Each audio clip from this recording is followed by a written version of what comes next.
What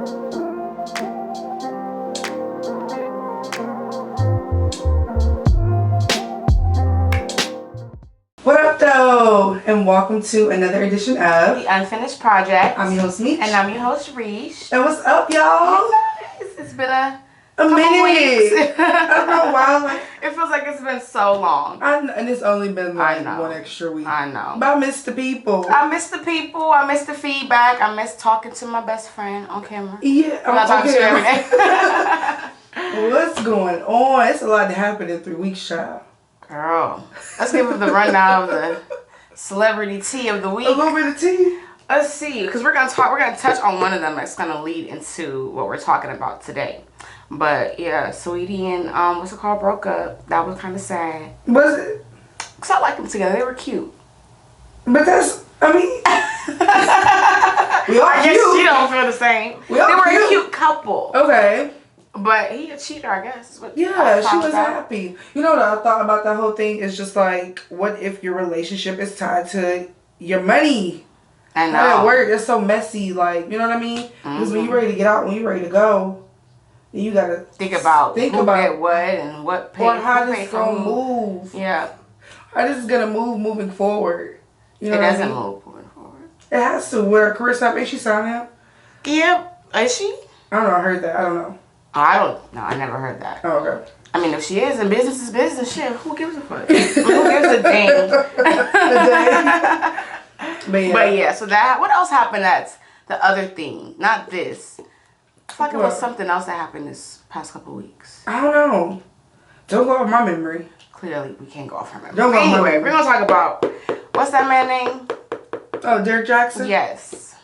Because I never watched any of his videos. I never liked him to begin with anyways. Never followed him. He just gave me like, why are you doing so much? Like, he always gave me this vibe. And then he came out that he was a cheater, which, surprise, whatever. But it was the video with the wife that got, like, the whole... The first one? Yes, the first one he was, like, holding on her hand. She had no circulation in her. Yeah. Okay. She was losing blood. And she was sitting there with that bonnet on and just looking hopeless and lost. So what you think about that? I just think he shouldn't have brought her into his mess. Why does she got to sit with him and apologize to the world? Like, to let the world know that she's okay with him being... No, I don't want to be on camera telling anybody that. At this point, I don't know if they trolling or not. Right. Is it a game? Is it funny to them? It's getting troll. Yeah, like, it is. At this point... Especially when he did that other video and he was talking in third person about himself as if it wasn't him saying the things that he said. And I was just like, oh, yeah, so you gave me, like, narcissist vibe, which brings us to what we're talking about today. Because we've been wanting to talk about... We had this in our, like... idea bank for a minute about narc, and I never really wanted to talk about it that deep because I really don't even want to. I don't like giving. I mean, I guess we have to educate the people, but I don't like narcissists. A part of it, they feel like they're the center of attention, and this sheds light on people who perceive or who are like this. And I just never wanted to dig deep into it, but I feel like it's a perfect time to do so, and. Why not talk about it? And the opposite. Who attracts narcissists and what is a narcissist? Is it a mental illness? Is it a personality trait? What is it? So let's talk about it. So okay. First, he is a narcissist. Absolutely. Right? And then usually you always think of a narcissist as like some type of predatory person in a way, even if it's like emotionally predatory. Yeah. And then like whoever they're with is obviously the prey. Like usually what you think. But I don't know about this one. I mean, yeah. She seems a little crazy. Like not crazy. For lack of a better word. It gives Stockholm or something. Like I don't know. But then it doesn't. She's just. I feel like. It's beyond him, and it's beyond the cheating. It's something they're attracted for a reason. Their brokenness attracted each other. Yeah, and she's broken far beyond any cheating that he could do. And everything she said about herself, I was like, oh, that's why. You know what I mean? Like you're clearly like not healed from the trauma, and like that type of person clearly ends up with this type of person. Yeah, because he prays on somebody. Insecure, he wants to be the savior to her. Yeah, and he has to be that for her because she feels like she probably has her self-esteem has probably been shot. And he's the one that loves her and gives her the attention. So whatever he does, but then he uses it as a weapon. Yeah, probably. He gives her hope. He strings her along with like this false sense of one day it'll be better. And that one day never comes, and then you're left. But right now, you know that you're with me, and I'm like this. You know? It's really scary. But okay, so I feel like narcissists and narcissism is like one of those super overused terms that we have. Like, people use it to describe everything, anybody. Like, anybody they don't like. If you start acting selfish, you a narcissist. Oh, you know what I mean? Like, it's so quick to say like you're a narcissist, but being like a narcissism is actually a disorder. You know what I mean? So you can have narcissistic traits. And not actually, you're not a full-blown narcissist. Exactly. And most people have traits of it. I don't think a lot of people are narcissists. I feel like he is, because I just feel like it's just so extreme. Yeah, and that's just my opinion. I could be wrong. I'm not a doctor, and I'm not a psychologist, and this is just based on what I read and what I think and how I perceive him and what he shows the world. I don't know him in real life. I don't know how he is. I don't know if this is all just a ploy to get likes and attention and which views, is also though which is a narcissistic exactly, because why would you do that just for somebody to comment, whether good or bad? You feed off it's not attention. About what type of attention. He feeds off of it, which kind of also lends to the fact that I think he's a narcissist. Because I would know. Once the world slandered my name and I'm a cheater and I'm a this and I'm a that, I'm not about to keep making no videos and I'm agreeing with the people. They need some PR. They need some PR over there. I'm agreeing with everybody about what I did and talking about me. Is it like what? So make it make sense. Shut the social media down. I don't get it. But if y'all need PR, I got y'all, because that's not it. But so according to the definition, right? Narcissism is selfishness involving a sense of entitlement, lack of empathy, and a need for admiration. And that's like characterizing a personality type. Like that's like who and how you are. You know what I mean? So the thing about narcissists is there is that lack of empathy. So they already don't think they're wrong. Plus they don't feel bad for anything they do. They don't have any.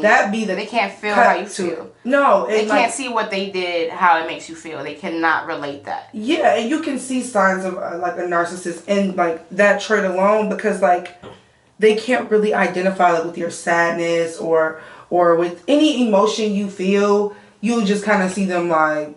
You ever see people like that? Like when you cry, and they'll just like... Yeah, because they can't feel emotion. They see you with the emotions, and they view it as a negative trait because they don't know how to experience emotions either. So they look at you and they blame you for their own mistakes. They manipulate you with your emotions because they don't have any. So they lack your empathy, which is what I said. Like they can't see how what they do hurts you. They can't put themselves in your shoe to see how your behavior is making me feel. They cannot. They have no ability to do that.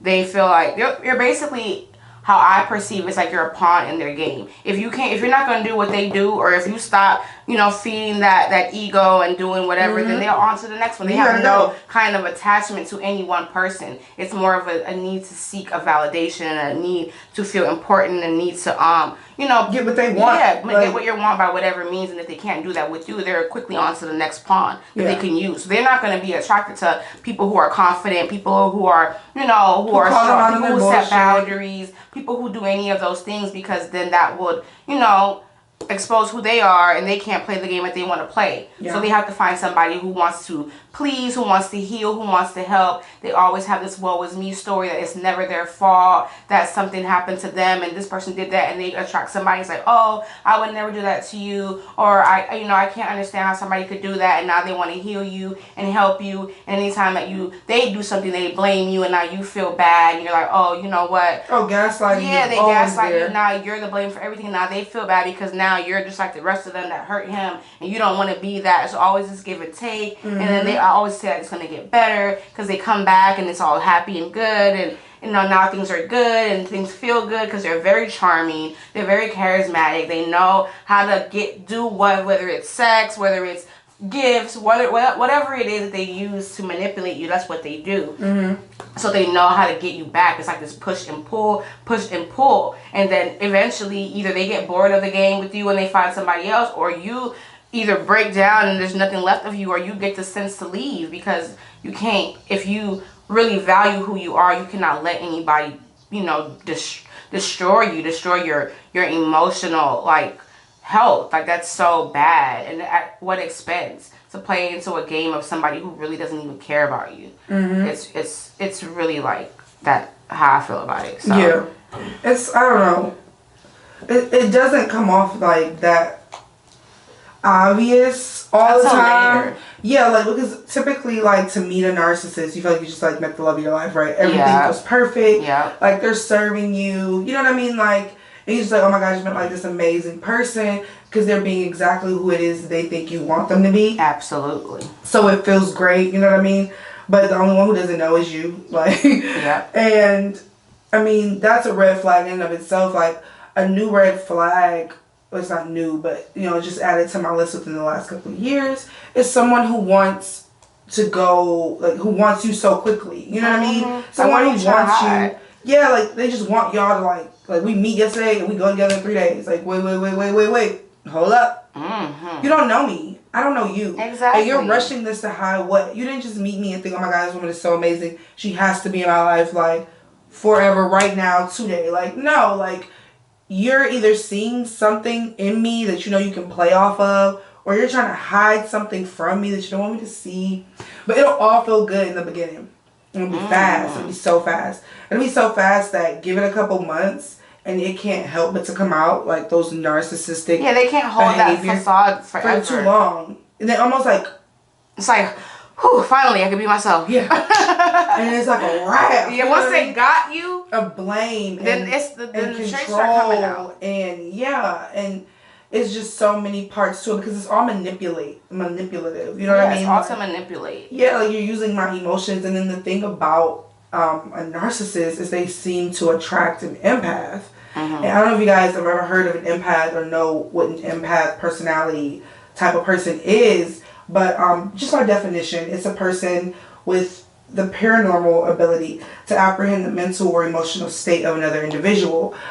This is not the first time I've, like, talked about empaths, because I know I'm an empath, like, and by that, I can step in a room and feel what's going on. You don't have to say anything to me. I can feel it in my body what's going on. You know what I mean? So I have, like, this, you know, amazing ability to empathize with people and how they feel and what they're going through. And it's crazy. I mean, it's a gift, but it's a curse, because you emphasize with people so much, even people like that. You know what I mean? Even narcissists, like, oh, I see how and why you are the way you are. You know what I mean? Instead of just, like, shunning them like a lot of people would do to protect themselves, you know, empath is like, you know, I get it. Like, almost will coddle them, you know, and because they just get it. It's just so weird. Like, we just get people's pain. I don't really understand why, but we do. And once a narcissist gets his hands on an empath, it's destruction waiting to happen.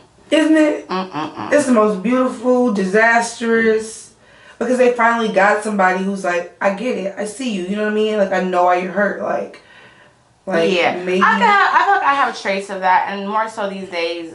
Not really, but definitely early on. Down, right? Yeah, because early on, like in past relationships I've looked at, and I feel like I've had this need to want, because I feel like empaths also, not only do they feel emotions and they can feel how you feel, but they have a desire to want to save and to heal and to help. It doesn't just stop by I could feel the energy in the room. It goes deeper than that, because you feel like some kind of importance. Your importance is tied to wanting to help the person that is, you know, the narcissist. So that personality trait always feels like they're the savior, and not even that drastic or that, you know, it's more of a subtle thing. They feel like they can help you, or, you know, I'm here to give you the love that you can't get from somewhere else. And I feel like I've had traits like that where I wanted to change people, or I see there's so much good in you, and I am ready to bring it out. Maybe you haven't had anybody like me to encourage you and to support you and to do all this, so I'm gonna come in and give you all the love that I feel like you needed or you missed all through your life,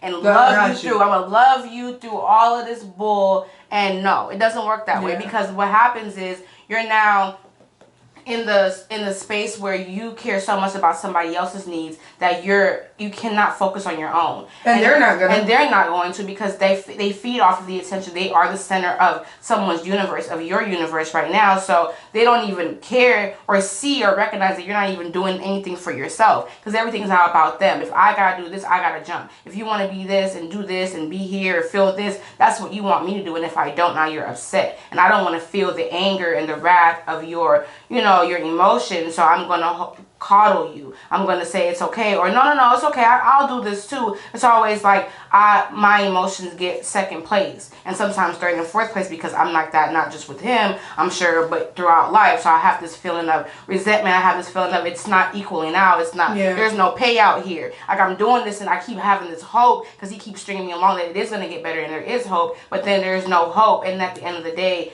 you realize, you look around like, hey, I'm a shell of myself. 2 years later, I don't even know who I am anymore. All I know is that I'm here to be his support. I'm here to help him and do this, and like, I don't know who I am anymore. So you feel resentment, you feel sadness, you feel lost, you feel like a lack of identity and all that. I feel like I've experienced those things in past relationships, and I've had opposite, like even trying to heal or being through the healing, like like a person that I dated like a few months ago, if it was me 3 years ago, we would have been boyfriend and girlfriend right now, because he wanted to move so fast. He was so, and I don't think I feel like that also means that you have something to hide. There's something in you, whether it's an anger trait, whether it's past trauma, whether it's how you're just people who are trying to expedite the situation. Like, why are you trying to cling on to me? So like you say, you don't know me. Yeah. I don't know. I could be crazy as hell. You don't know nothing about me. But you're willing to attack based on a couple weeks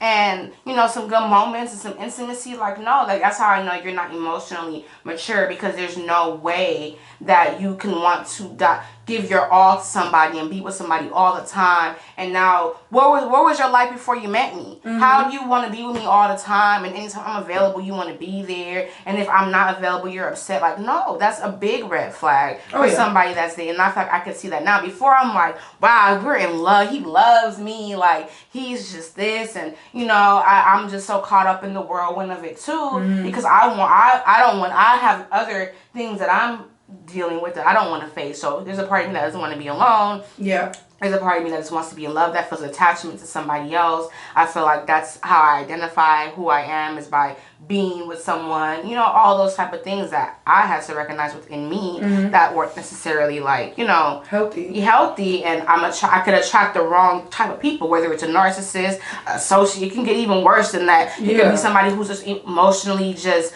unhealed, people who have traumas. You attract so many people when you don't heal what you have, because those things attract to each other. Yeah, opposites attract. Yes. So you have this need to feel like you want to be with somebody. Like, that was your whole thing. Like, I have to be with somebody just to feel complete. Yes. And somebody else, they need somebody too to feel complete. Yes. But the way y'all manifested is two totally different things. Exactly. They need somebody to control. You want somebody to heal. Yeah, or to love on, or somebody you want to feel loved by somebody. So whatever love you get, whether it's some push and pull, kibbles and bits type of love, it's better than not having anything. That's what you tell yourself anyway.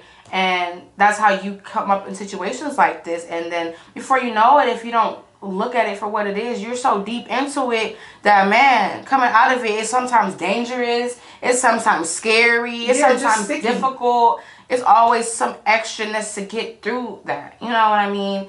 And even after you think you're through it, narcissists, they pray that you're not fully healed. So they try to test the waters and see, hey, are you healed? Drain the pool. Anytime you try to get it back, they come back and come back with that. That's why you have to be aware.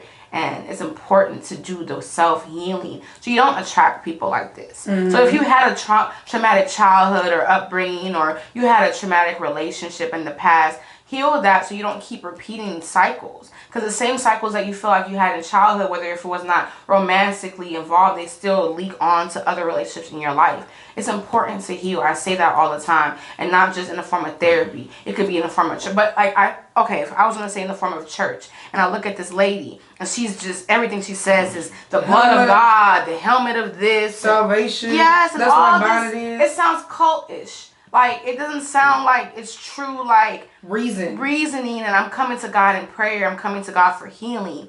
It's more so, the devil is what's entered my husband to be a cheater, because he doesn't want me to have a marriage. He's the enemy of family and all this. And not realizing, like, no, your husband is the enemy of the family. He's the one that doesn't care. It's not him. And maybe it is some devilish thing in it. Church to manipulate people too. Like, people realize that so much so that some people shun away from, the word of God. Exactly. Because it's so hypocritical at times. Especially if it was used as a weapon on you, like to control. Yeah, because like say if you were a child in their home, right, and you saw like how your father used the Bible as a weapon against your mother, right, and you watched her believe that, right? I mean, like, and you knew in your heart like that wasn't what it was, right? It would kind of put like a bitter taste in your mouth towards church. Like I feel like that causes church hurt, as they call it, like church hurt or whatever. But you can be manipulated by the Bible. Absolutely. And about him, I saw a video from like a couple years ago. I don't know how far behind it was, but he was saying like he's not a Christian. He's not a Christian, and he doesn't believe in the whole religion thing and all this stuff like that. So he's not going to come from that point. Right. He doesn't want you right. Because people who do that, they try to use God as an excuse for this and this and that. 2 hours later. Exactly. Here he go with his wife. God this, God. I was in a dark place and God had to, do this to make, what did he say? Like he was so, basically like he was conceited in a way. God had to lower his, his ego down a little bit. And this, and he, it's just like, what? Like people who really know, who have a relationship with God and who see it for what bigger than a religion and all of this. You look at it and like you're using God. You're playing with God. Yeah, you're really playing with God. Because God can't tell you to go cheat. God wasn't testing you this. I mean, maybe, look, I'm not here to say what God was doing, but I don't think it would have manifested in that way. I don't think you can, you cheat and then you get to pray with your wife and say it was the devil's fault that I cheated. Yeah. I don't think that's fair. That's so wrong. No, that's something between you and God that you may have. Maybe you have some kind of issues that make you cheat and make you have infidelity issues and whatever. You need to pray about those privately with God. Mm-hmm. That's not a me and you and against the devil type of thing. Nothing is against your marriage. You're the one that's stepping out on your marriage. I could see if it was another way around where some people are attacking you and just trying, Mm-hmm. But no, based on what I've seen on the internet is that this has been this way way before they were even married, like way before he's always cheated on her. He said they cheated on her the whole time. Yeah, and so that's God's fault. Simultaneously building a platform against men who cheat. Right. Like that's because men cheat all the time. This is nothing new. I'm not surprised that he's a cheater. I'm not surprised about any of that. But you built your whole platform tearing down the men like you and having this false sense of, like you're lying to yourself while you lie to the world, because really you don't even want to face that ugly part of you. That's why you condemn it so much. That's why every single day you wake up and sit in that damn car and park wherever the hell you at and condemn all these men, because you can't condemn it within yourself. Wait, I'm sorry. Did you see the meme where they had the girl at the door with the body said, "This is why I'm watching to make another video"? Yes. The memes almost took me out, but what's so bold about the memes is that they're kind of bullying her. Yes. Which is set up perfectly for a narcissist, right? Exactly. Because you set it up where shift the blame on her. Shift it to her. And now it's about her and her trauma and her looks and her personality. And why she stayed. And because he even asked her in the video, he was like, "Why did you stay?" Like, what? Like, how are you sitting here? Like, you surprised? Like, I thought you wanted me to stay. You just why I know my heart. I would have went to tell on him. Yeah. Absolutely. Because you're playing with me. With a little left off. That's like you're really playing with me. There's going to be some fire involved. Yeah. You want to start fire. Let's play. See, that's why. Can't be with I'm going to go crazy. And I don't want to be that person. I don't want to feel like I got to do that. But that's why you need to just be a little crazy from the beginning. Yep. Scare them at right off the bat. So they know, don't even start. Just walk in the room tripping. Just smack them. No, I want to say that. I want to promote domestic violence. But yeah, don't let me know. Like, I don't play that. Yeah, like, this is not okay. If you were to do this to me, you would need to think twice first. Yeah, because how you always say you cheat, I cheat back. Yeah. And I'm going to cheat worse. Yeah, I'll show you. Yeah, you're going to really be hurt. You're going to be hurt by mine. You're really be looking crazy. I'm going to put you on. Yeah. You want to do a video? You want to hold your hands? You want me to tell the world what I did? Listen, I'm Jada. Right. Okay? You gonna be the one crying, not me. Not me. I'm being in an entanglement with August. Oh God, but that's a whole nother thing. But the difference in that, people kept comparing that. What's the double standard? How come she's looked at and she's forget? Because she doesn't have a platform built on who, you know what I mean? Yeah, against this. Right. And they came out, they told what it is. They we both had our thing going on. Right, they didn't get caught by the world. Right. That was a them thing, and they decided to just share that with No, August came out, remember? Oh, yeah, he did. Same type of thing, like when she came out. That's exactly what happened. But they were both doing that. Like we were placing our marriage, you know what I mean? But it wasn't like... different. It wasn't like a... Nobody looked like a captive, you know what I mean? They didn't blame God. They were all willing participants. Yeah, they all took accountability for what they did. They didn't blame God. It wasn't a whole, let's pray this all, or blame the devil. Exactly. It was a different dynamic. Mm-hmm. And some people would argue and say, you know, should he have stayed? But you don't know what Will has done to Jada that didn't get to come out. No. And I'm sure there's some stuff there. In 20 years. You know?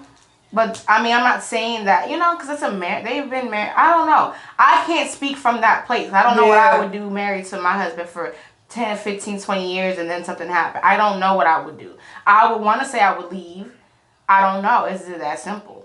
Yeah. It all depends on how remorseful that was. It really a mistake. This is a trait. This is a habit. Mm-hmm. This is what you do, and you just asking for sorry because you got caught. Or you have some confessions like, exactly. And now she pregnant. You can't hide it no more. That type of thing. You know, so you never know. But I'm gonna leave though, regardless. Even if not forever, I'm gonna leave. I'm gonna have my space. I need to think about me. I don't care about how you feel and what you need from me. That's done for the moment.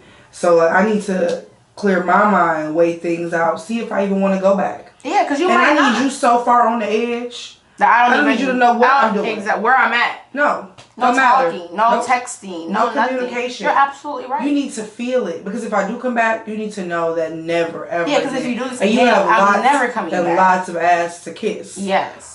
For a while. I'm not gonna like you for a while. Like, you know, if I come back. So I need time. I need space. And you have to be willing, you know, because that's going to be a very difficult moment of having to rebuild trust. Yeah. It's never going to be the same. I'm going to always, even if I forgive and I forget and we move on and we're healthy, that leaves a permanent mark there. That no matter how much healing and forgiving and moving on you do, it's still in the back of your mind that you could do that. And I mean, anybody could, you know, and it does hurt. It leaves a permanent pain there that no amount of healing can really erase. It happened, and you can't undo the action. You can't undo the pain and all of that. Now, if you decide that everything is worth more, and you really, like you said, taking the time to think about it, and you're not being, you know, bound by I'm sorries and I forgive you and the flowers and whatever. And take me back. Think from your own, like, you know, what you need, what you want, what you've seen, what's happened. Exactly. Maybe things that have led up to this. Yeah. Maybe, you know, all that. Maybe there's something bigger that we need to talk about in the marriage. Things like that. But, you know. And what role, you know, if any, did I play this? You know, like, it's just evaluation. You need that time. I've been in that space, though, with a person with, like, narcissistic traits. Like, you know, we broke up behind something hurtful that they did. Some type of infidelity that was, like, too big to stay. You know, I took my space. And, like, but they didn't respect my space. So they would call me hundreds of times. You know, like, all these text messages, like, just not respecting the space and the boundaries that I've set, of course. And then I finally am in this person's presence again, and it's like, take me back. No. And then after the no, it's like a ball of fire. Because now you're mad. Yeah, now I'm not playing into your game. Like, you don't even see, recognize, or identify with how you've hurt me.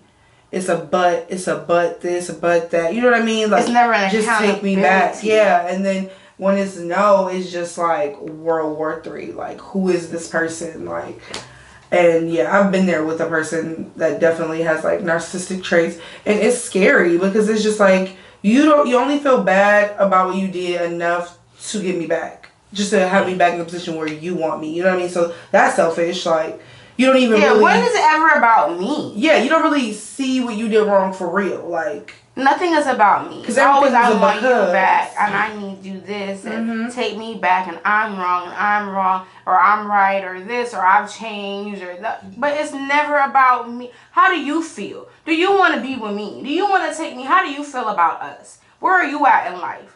You know what I mean? It's never that. What if I don't even want to be with you or anybody? What if I want to date and explore? Maybe that showed me that I don't need to put all my eggs in one basket and one man right now. I'm too young for that. I need to see what else is out there.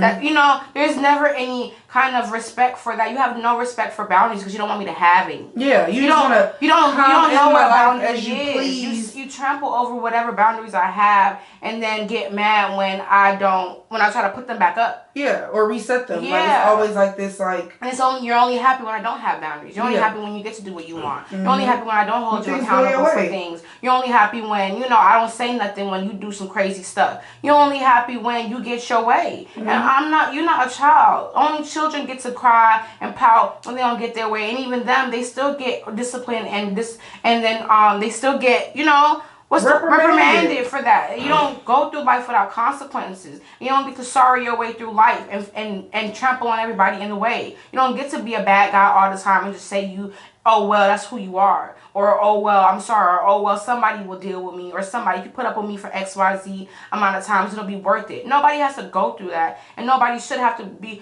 put through the hurdles and loops and leaps to be with anybody. Absolutely not. No, because who's going through hoops and needles? Well, you know what I'm trying to say. The hoops and needles. Yeah, the hoops and needles. You know, for me, and nobody should. You shouldn't have to. Yeah, and that's where it comes like. It's not about you, and you want to be with somebody who wants to be with you. It's about you too. You're not just about them, and you don't want to have to heal anybody because healing is a self job, self-employment. You know, I work for me when it comes to healing. I don't ask Brittany to heal me. I don't go to Brittany and ask her to heal me. I don't go to God and ask me to heal me. I go to God and ask for the tools or the strength or the faith to get through. Give me the grace while I do mess up so I can learn better. I don't ask God to just take everything out of my life and fix it. If I did, which I have those prayers, I've had those prayers, but I've grown from those. And I realized that God is not in the business to wave a magic wand and fix things in my life. God gave me these issues and these problems for me to deal with and me to sort out. And depending on what level of healing and closure and clearance I want to be, it determines how much work I put into it. And the least amount of work I put into it, then that's what I get. And I can't be mad at you. I can't be mad at God. I can't be mad at the devil. I can't be mad at an ex. I can't be mad at anybody because I have free will over my own life. And at the end of the day, I choose what I attract. I choose what I entertain. I can't stop a narcissist from meeting me and coming into my life and wanting me and wanting to do that. But I can stop them from entering. I can stop them. I can put up boundaries. I could put up walls in certain places.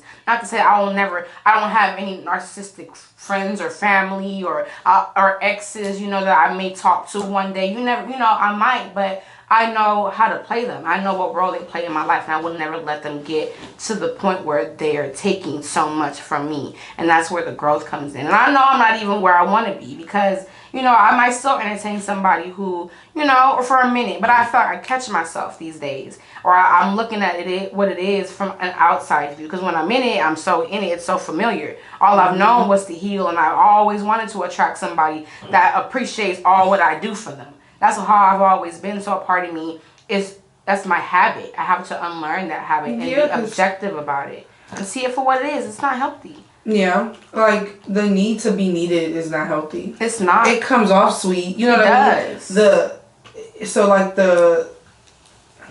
The residuals of that type of love look good, right? You know what I mean? They're acts of service. Absolutely. And just labors of love. But the truth of the matter is it's not healthy. You know what I mean? Because you need to feel needed as much as someone else needs someone to need. To need, exactly. And you have these issues too when you feel it's not equal. Whatever you're seeking by doing this, whatever validation or appreciation or you want somebody to do it for you too, but you don't even allow the space for that. That's another thing. Because people who are like that don't even want anybody to heal them and help them. They're the helper. Yeah. So they don't even see the help that they need. So they're so busy helping everybody else that, well, I don't want to focus on me right now because I'm focusing on everybody else. That makes it 10 times easier. Why focus on my stuff when I could help you? You know what I mean? Like I'm just such this big help, but that's almost like a God complex. You know, you can't fix people. Borderline that. Yeah, absolutely. Like you can't fix people, and what makes you think that everybody's so wrong? Like, exactly. Or that you're so right. You know, like you can't fix people, and even though a lot of times it's coming from a good place, you know, it's not healthy because you keep attracting these people who need to heal, and that's scary and it's dangerous. And it just... But you can't heal people. Pulls and you trying to heal the wrong, deepest, darkest thing. Yeah, because you seem to have the threshold of pain, of emotional... Yes, you have pain. so many emotional... You hold so much emotional pain that you attract the person who would inflict the most, you know? And that's the worst. That's the absolute worst. And I don't wish that on anybody. Like, no. I pray that you heal yourself and that... You know, you fully heal yourself to a point that you realize you don't need to heal nobody else. Absolutely. And, you know... Absolutely. You can empathize. You can, you know, you can even be with somebody help. that you can help. Yeah, like, but heal, no. You know, people have got to do their own trauma. Now, I mean, like, work through their own trauma. I'm checking trauma at the door. These days, I'm checking trauma at the door. I need to know what's going on, what's going on. How much of that do you still carry around in your heart? Because I can't let that into my life. Like, yeah, that was your childhood, and I was somewhere on the east side of Detroit when this happened. But it's not about to affect me and my kids and my kids, everything that you won't heal. I'll be damned. I did all this work to get where I am emotionally, to just let it all just fall, go to the wayside because I invited somebody else that didn't want to do that work. Didn't want to do the work. And if you haven't done the work thus far, I'm 28. So if I'm dating somebody, they're, you know, around my age. So you up here with me at this big old age, you've never taken the time to work through your traumas. You haven't even started. You're still blaming everybody and everything. No. And that's what you saw. My mama was this. My daddy was this. So this is why somebody did this to me. They did this. And healing does not invalidate what happened to you. It doesn't. You can still acknowledge the pain that somebody caused you. And you can acknowledge all the hurt that you've been through. But you don't have to live there. Yeah. You don't have to stay there. I'm not a victim. You know what I mean? Like, even though things have happened that victimize me, I'm not a victim. I'm not going to remain a victim. I'm a survivor. Yeah, like, I'm a survivor. Like, I learned from those things. Like, I pray for those people. They were emotionally damaging at the time and maybe even past the time, but I don't identify with that. You know what I mean? Like, no. If I carried around my trauma on my shoulder, on my sleeve, you know what I mean, of the things that's happened to me, I'll be an emotional mess. Oh my God. I could say I would go down the rabbit hole of all things, but why? Because it doesn't matter. Yeah. I'm here. It's just today. I'm not in 1998, 2001. I'm not in those times. Yeah, and I believe as Black people, we all have some form of PTSD. You know what I mean? Like, whether what we see, we're so close to the generations of slavery, of, you know what I mean, being kidnapped, and we're really the descendants of slaves. You know what I mean? And we're not that many generations back. Nope. Like, my granny, my mother's mother, her grandparents were born in the 1860s, 1870s. That's how close we are. Like, we're not, I'm talking about my great-grandparents, you know what I mean? So we're not far from this time. So the things that they went through and the things that they experienced, the life that they lived, definitely, you know, it runs through me too, and it's manifested itself in my life in different ways. But I don't identify with the trauma. No.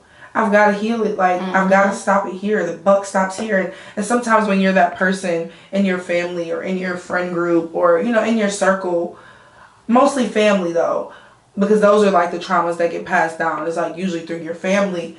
You're the person to stop it. You're the person to heal. You're the person to do the work. It's a lot. It's like trying to stop a train with your bare hands. Absolutely. You know how much strength that takes. You know what I mean? Like, but you stop it and you like, no, the next generation won't even know this type of pain. They won't even know this. But if you don't heal, because that's what it's like when you stop in that train, like you Superman or something. That's the healing. That's the fight back. That's the pushback of like therapy, of, you know, connection to a higher power, like like meditation, you know, knowing who you are for real, like those are the things, like those are like some of the ingredients to the healing. But on the contrary, like if you don't do the work and you walk around like plain as day, people think you can't see them.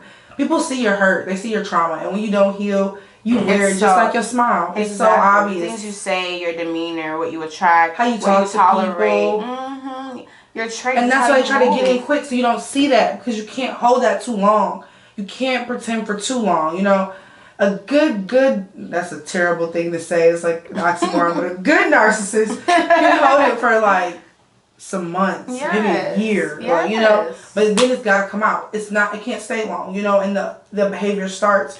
because that's all they really know. Like everything else is just pretending because they never really did the work. So if you don't heal, you wear that. You wear it just like the shirt. We can see it. Like we see your pain. And I'm sorry, there's some stuff about me that you can see too. Yeah. Like, you know, I feel like the biggest part of growth and change and all that is to recognize it.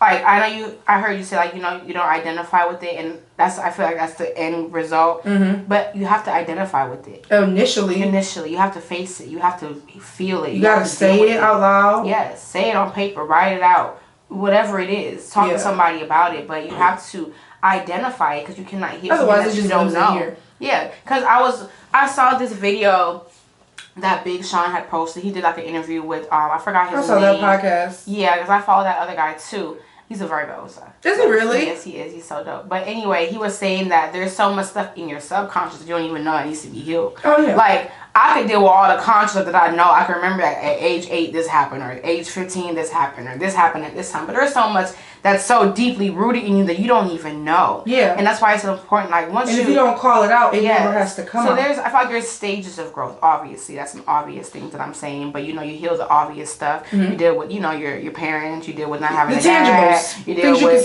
all that stuff. But then once you pass that and now you're at a different level. Now, those things are no longer phasing you, but there's clearly more things in you. So you seek those ways. That's why I feel like I'm at that level where I'm trying to figure out how do I tap into my subconscious. Because there's other things that's driving me too that I'm not even aware of. That they're there, and maybe I hear them a little more. Sometimes I think about them in my dream. My dreams are in my subconscious. Like I'll dream some stuff. I'm like, wow, where the hell did that come from? Or do I really feel this way? And things like that. And I feel like now people, I keep hearing meditation. I keep hearing self-awareness. I keep hearing being calm, being still with you, date yourself, knowing you, and being patient with yourself. I feel like a lot of times growth can feel like a race. You have to heal by this time before you have kids. You have to heal before you meet your husband. You have to heal before you date. You have to heal before. It's always a deadline when you can heal. Yeah. And but not realizing that never stops. Healing is ongoing. You don't have to heal from shit that's right now. Yeah. I'm gonna have to heal from stuff from 2 years ago. Yeah. Like I'm not gonna stop. It's on a point of healing. Okay. All healed up. Yeah, and like, I'm good to go. Like no. It's not a scar necessarily. I want to get into that point where I'm tapping within me. Yeah. And I don't know how to do that yet. I'm just saying it's kind of what I need to do. But I don't know how to do it. I keep trying. It's not working. I'll try for a moment. It gets frustrating. It's too hard. I'm back to anxiety mode. I'm back to everyday life. I'm back to work and dealing with this and thinking about this. And I'm not even here. Yeah. I'm not even in the moment. I was just telling you yesterday, we got to be in the moment. I'm thinking about work that day. I'm thinking about where I got to be at tomorrow. I'm never within me. I'm never here with me. Very rarely. And when I am here with me, I could feel how I'm feeling in the moment. How's my breathing? How am I feeling? Things like that. And those are traits that allow you to tap into who you are deeper. Yeah. Because I feel like even with a narcissist, as bad as they are and as bad as they manipulate and they come out, it's so much hurt in there. Yeah. And I do have compassion for people like that. I don't see a narcissist and say you chose to be that. Yeah. Because nobody chooses to be a bad guy. Nobody chooses to be emotionally unavailable or mean or manipulative. These are defense mechanisms. Yes, people don't choose that. I don't feel like everybody is just all evil. No. People have good in them, and even the narcissists, they have good in them, and they seek so much healing. They just don't know how to do it. They don't know that they need to. You can't blame everybody for your problems. You can't gaslight people and make them feel like they're the bad guy. You can't do that. You can't project all your feelings onto somebody else because you're not healing them. You're just putting them on somebody else, and then you curse those people, but you're really cursing the emotion that's there. You're really cursing what you did to them, like how somebody did to you. But you can't get mad at that guy, so you can get mad at that person. You know what I mean? So it's so much deeper. So even the narcissist, not only the people who attract these people need to heal, these people need to heal. Narcissist needs to heal. And it's hard because it's like the irony of it that a narcissist doesn't even think it's their fault, so nothing to heal. Well, am I gonna heal? Yeah, but that seems to be though like the loop cycle that they on. Yeah, because it's like I didn't do nothing wrong. This is not even my fault. This is because you or she or he. And if you have that continuing loop and you never really snap out like, wait, it's me. It's me. Then you'll never heal it. That's why you have to identify with it. It's important. My healing began in an it's me moment. You know what I mean? Like my true healing and becoming and knowing and growing and spirituality oh my God, it came from a it's me moment. Mine didn't. Mine was totally opposite. Yeah, mine literally was like, wait, like, I have the power to control these things. I thought for a long time like that I was where I was because like, I'm just like a product of my environment. You know, I'm from the hood, so obviously I'm gonna be in the hood. Like, where else I'm be, you know? But in the back of my mind, I knew I wanted more. But then when I found out about like the law of attraction, I'm like, wait, I can do like I can set the tone for a lot of this. A lot of what happens to me is my own doing. You know what I mean? In a way, like, absolutely. I've attracted this experience to myself, good or bad. Like, wait, it's me. Yeah, absolutely. Knowing it's me empowered. If I could have seen it, I know it was like electricity through my body. Like, I would love to see what my brain looked like in that moment. Because it was such a big realization that I have the power to change this. So the good and the bad. You know what I mean? Like, so me having a bad day, I could change that. It don't have to be a bad day. You know what I mean? I'm like, because I could have a bad day. Don't get me started. I'll show you a bad day. You know? But I'm like, wait, no, I could use that same energy to put it this way. So mine was like an it's me moment. Mine was, that it's me moment came later. Because I would go to therapy and I would say everything that's I felt like the victim. I was such a victim. And I felt so helpless. I felt I can't control my anxiety. I can't control my emotions. I'm emotionally like just messy. I cried at everything. Everything made me upset. I was always on edge. I was always irritable. Even from traffic to just anything would just set the tone for the rest of my day. Anybody in my life would set the tone for the rest of my day. I would overthink and think about it all the time. And then all the people that came in my life, why are they like this? I'm not realizing I'm allowing it. So it was way later where I was like, you know what? Oh. You're right. The common denominator all these folks. Who's feeling the anxiety? Who's feeling the irritability? Who's this? No matter what situation it was still me that had these same feelings. It could have been anything. It could have been the traffic, it could have been the man, it could have been the friend, it could have been the family member. It was still me who had these feelings. And it was even still recently. Like, there's some things was like, oh, wait, I could stop this. I don't have to choose to be here. Okay. I didn't even know. And literally, I keep having these aha moments like that where I have the power to choose. Like, you told me the other day how I felt so stuck and trapped. And I'm trapped here, trapped at work. I feel like I'm stuck in this house. I bought this house and I feel like I can't move. And you're like, wait, you know you can leave, right? And I was like, I'll be there. I sure can. Leave. And those things, like, you don't even realize how much power you truly have. Over everything. Like, over everything. Oh. Even not just the big emotional crazy stuff. Just like the little things. Even like you being in the environment you in. Like, I realize how many of people's lives are attached to my choices. Yes. Like, when I decide something, because Lord knows if I decide, I'm moving. That's it. I'm on it. It don't gotta make sense to nobody. Nope. Or even me, for that matter. But so many people's lives seem to be attached to the choices I make. That's power. It is. You know what I mean? Like, that's power, and you have that same thing too. We all have that power. Yeah, like, but some people don't realize that. So if they don't think anybody... They feel powerless. Yeah, you feel powerless, or you don't realize the power that you yield. You know what I mean? Because it's responsibility. To understand that you have power is to understand that you have responsibility, you know, to yourself and to other people. Not saying that you always have to do the right thing, but you do have to try to move with intention. You know what I mean? And integrity. And consider other people. You know what I mean? Not in everything you do, because that can, there's a line between that too. But understand that it's a power. Or your choices have impacts on people. On people's emotions, on people's lives, on people's, feelings, on people's futures, like things that you choose, and that's crazy to think, but it's true. If you have a kid, especially, that's clear in those instances when you have like a little kid, person to take care of. Obviously, everything that I do is for you, and how this is going to affect both. That's like the number one thing you hear people say when they have kids. Is like, oh my God, everything you decide affects somebody else. Exactly. But that's true about most things. Bigger things. Yeah. Not just with a child-parent relationship. No.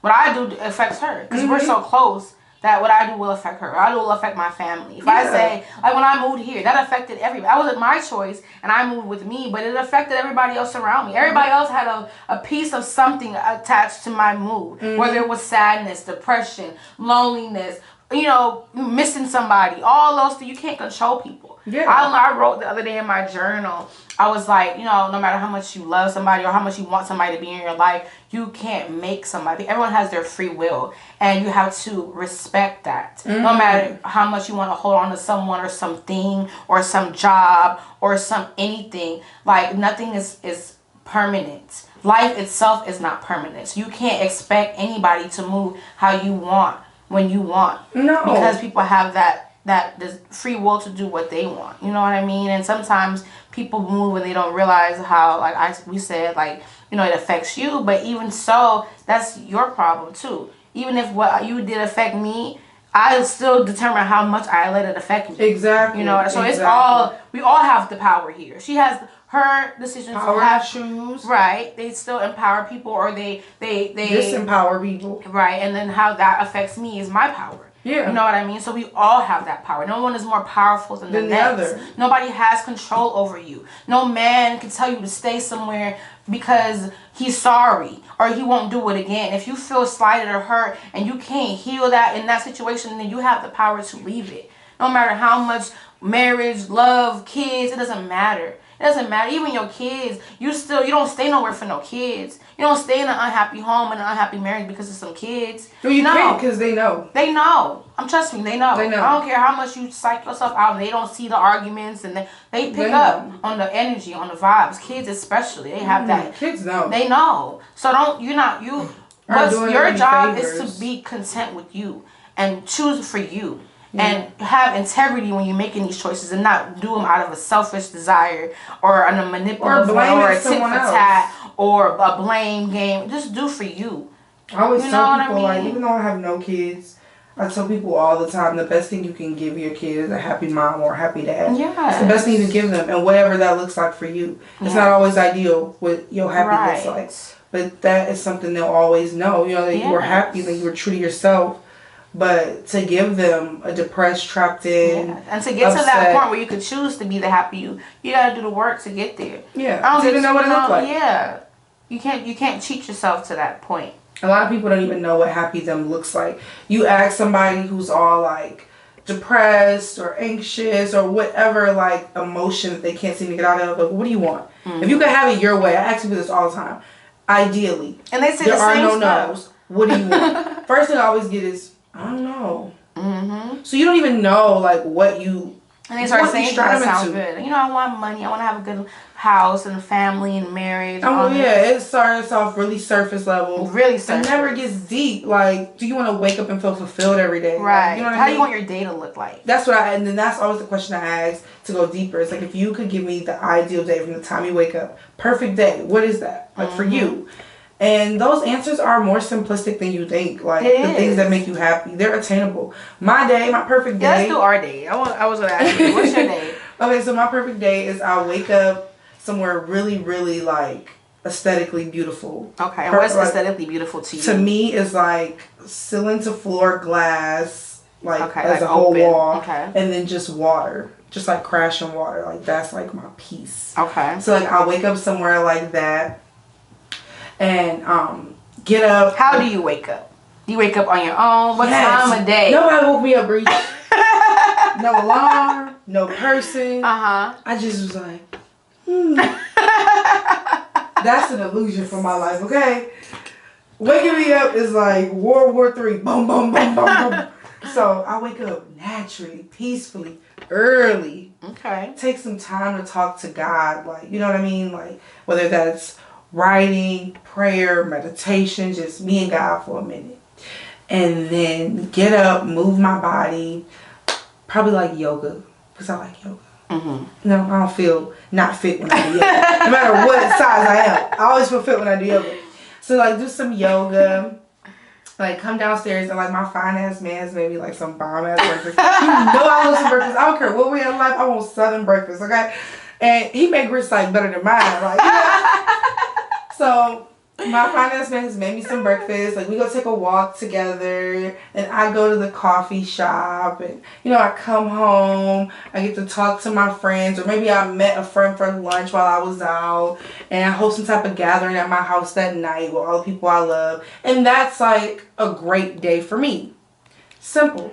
I mean, not simple, but kind of simple. Yeah. Like, those things are attainable. I don't have a house right now with floor to ceiling glass that looks over any type of ocean, but I can pray, I can meditate, you know what I mean? Like, I can go have coffee, I can meet a friend for lunch, like, I can incorporate those other things into my day that makes it a great day. And absolutely. Yeah, what does your day look like? Oh, I have like 5 different scenarios. I'm gonna go the one that sticks out to me. Not 5 different perfect days. Yes, because every day I want my days to be different. I don't want every day to be the same. No. One thing about me, I'm realizing I don't like the same thing. I get like bored. I need a new challenge. So my ideal day, it's beautiful outside, it's sunshine. I hear the birds chirping. I don't want to see water. Doesn't calm me. I hate the sound of water rushing. I don't like rain. I don't like waterfall. It just sounds like anxiety. Like, why is this moving? I don't like a lake. Lakes are calm and they look peaceful. I don't want no. I don't want to be by the beach. I don't want to. No, that's not for me. But anyway, I'm more like it's beautiful, like it's a spring day or it's a fall day and it's like nice and crisp outside. The birds are chirping, the trees, the flowers is blooming. Oh, yeah, and I have a nice window. I could just see, like, the sun wakes me up. I like to wake up when the sun wakes me up. And that's how I feel like I'm up. Because my light sensors, they kick on. I don't take passport. Yeah, yours, how do you have it? You don't have no sensors. That's my ideal, like, when I wake up. And I'm waking up next to my man. He ain't downstairs yet, because me and my man, it's just me and him in the bed. We might do a little, hey, start the day. That's my ideal day. I wake up. My kids are still asleep, so I'm getting up early. It's probably like, this is like Saturday morning. This is not like during the week. So I'm going to give you my Monday through Friday. Oh, that's another day. Oh, my Saturday morning is like the best day I could think of, or how I want it. Or even Sunday. I like Sundays too, because Sunday I would have to be going to church. That's my ideal Sunday. My ideal Saturday. We get up together. We wake the kids up, but they so happy to see us. I'm like, make up your beds, go brush your teeth, and meet me downstairs for breakfast. And I'm the one in there cooking. I'm making breakfast. And my husband, he's reading the paper, or he on his iTablet pad, whatever, because we in 2030, or whatever year we in by then. And yeah, everything. That's my kids are just happy. They're, they came down from brushing their teeth and now they about to sit and work on something, because we're not just gonna put my kids in front of the TV. My kids will not. They're gonna have activities. They're gonna want to do stuff. So they're gonna be playing with some Legos, or they're gonna be doing some type of extracurricular thing. But they're gonna be doing something they want to. We're all engaged. Nobody's just sitting there by themselves and nobody's here. We're all a family. I want to feel like we're a family. I'm making breakfast and we eat breakfast. After that, we go do an activity together, and like and I go pull up on my friends with their kids, and that's how I feel. I just want to feel happy, like just easy breezy, and we're all like together. We do stuff together, and after that, when I put the kids to bed, I might have like my own time to reflect on my day while my husband is doing this. So I might go and take a shower and rub my body down with all my oils and my lotions and my potions and all of that. Put my hair up, wash my face. And maybe go sit and read a book in the den by myself, and then like at bedtime, me and my husband go to bed, and then he doing like hey, that's gonna be my life. And then we go to bed, and that's like my ideal like weekend. Yeah. We go get something nice. I'm gonna cook dinner too. I like to cook. I want to be like wifey. Like I want to do like wifey stuff. Like I want to be cooking and keeping the house clean. Like I want to do all those things, and I hope that happens. It's so cute. And then my Monday through Friday, on Monday morning, I want to have like a court bridge. I really want to be like the lady in the suit and the heels, and like just look like the boss. But she's so sweet, but don't fuck with her because she's the boss. And I want to walk into work and just be like the head of everything. Have like the best, biggest office with the glass ceiling, with the glass head to toe, whatever. I want that. I'm like the boss. I look good and I'm dressing good and I have all my nice expensive stuff, but it's not, you're not gonna know it's Gucci because it's not gonna say G on there or whatever, but it's gonna be Gucci because it's just that. And I'm just gonna be that. I'm gonna have money. I don't have to think about anything. I'm gonna have my nice cars, and I'm gonna be such a sweet boss. I want to enrich people and push people to be their best. So whatever capacity that is, I want that. But I want to be the head, because I do think that I have the power to lead. Oh yeah, you do. And I want to be able to leave. So that's like my ideal Monday through Friday. I'm not working like crazy hours. I'm not working like my job is not my life. Because I want to leave at 4, pick up my kids from school. I don't want nobody picking up my kids. I don't want to be able to do that. So whatever job I have has to be flexible in order for me to do that. And then my husband is all doing the same thing too. He might have his own business. I feel like I'm gonna marry a businessman. I don't think I want to have my own business, to be honest. I think I want to work somewhere where I make a difference. And maybe that may lead to that. I don't know. I'm not gonna cut that out of my life. But when I see myself, I don't see me being that. I see my husband being that. He has a successful business and he's doing XYZ. And I have my great job that, I'm recognized. I'm in the magazines as this company's top this, that. That's who I want to be. And that's my ideal life. Period. And I'm going to get that. That's the life. On the way. Not the day. That's the life. I love how with no kids in my perfect day. I love that. It says a lot. It says a whole lot. I think we're going to keep it that way, baby. Don't come see your kids. But yes, that's how I envision my life. But yeah, the thing about it is it's all possible. Like the components of that day you can add into your now. Absolutely. Before you ever have that day. You know what I mean? Absolutely. And then you'll look up and it's manifested. Yes, I can make my I really want to. I want to wake up enough time to just sit in the bed, beautiful day, take care of myself, rub my oils on my body like how I said. And you have time. The point is you have time now. If you think you have time then, you have time now. And the same thing with you. Like, write down what your perfect day looks like. And I should write that. I never said it out loud that vivid. Yeah. I felt it too. Yeah, me too. You're right. I can do the things in that ideal day life now that I don't do. Yeah. You're right. You got the time. Right. Like, and I feel like that for you guys too. Like you can manifest that. Watch. I'm going to show y'all my day when it look like that. I know, like, remember when I told y'all the other day that my day was going to look like this? Here it is. Here it is. Well, I don't know how I went from narcissism to perfect days, but you have the power too, narcissist, to have your perfect day. Yes, you heal. Do. The whole point is to heal. Narcissists and the empaths. Both of y'all. Both of us. Whatever. We all have some growth to do, and I hope this encourages you to recognize at minimum what's going on in your life. So that's the first step. Be identified with what's going on. Where you at, how you showing up, how do you feel for real? And you know that however you feel, if it's not how you want to feel, you have the power to change it. No matter how scary it is, no matter how much power it's going to take, you have it. And if you don't feel like you have it, reach out to people that you know that have it. Whether it's a therapist, somebody in the church that's not just preachy, you going to hell, heaven. I don't like that. Somebody who understands the relationship with God beyond a sin, beyond a this, beyond any of that. Beyond the devil coming to attack. Somebody who truly understands what that means. A friend, whatever, somebody in your family you could trust. Just start somewhere. Because I'm telling you, when you take the first step, the next step will show up. You just got to take the first step. Don't worry about how long it's going to take or what it's going to feel like. Just do the small stuff. It accumulates. Trust me. You might go to therapy for this. Next thing you know, you dealing with something totally different that had nothing to do with what you even came for. And that's usually how it goes. But anyway, that's my... I always gotta give my spiel about please grow. Because don't forget to grow. I'm doing it. I want y'all to do it too. It's very fulfilling. It's a very fulfilling feeling. And I know I'm not where I want to be, but it does not negate where I am and where I've come from. You know what I mean? That's the whole point. If I had started this 3 years ago, we'd be talking about a whole bunch of other stuff. Absolutely. Or 4 years ago, or 5 years ago. We wouldn't even be able to talk about anything. We'll be sitting here like, I would be just like, man, everything is this. I don't know what I'm going to do. Da, da, da, da. Now I have a little more clarity. Yeah. Grow, glow, overflow. Yep. Period. So, as always, we appreciate y'all for listening. Tell a cousin to tell a friend to tell her god sister to check out an episode. Follow us on Instagram. Follow me at The Meat Show. Follow Risha at Ariel_MARII.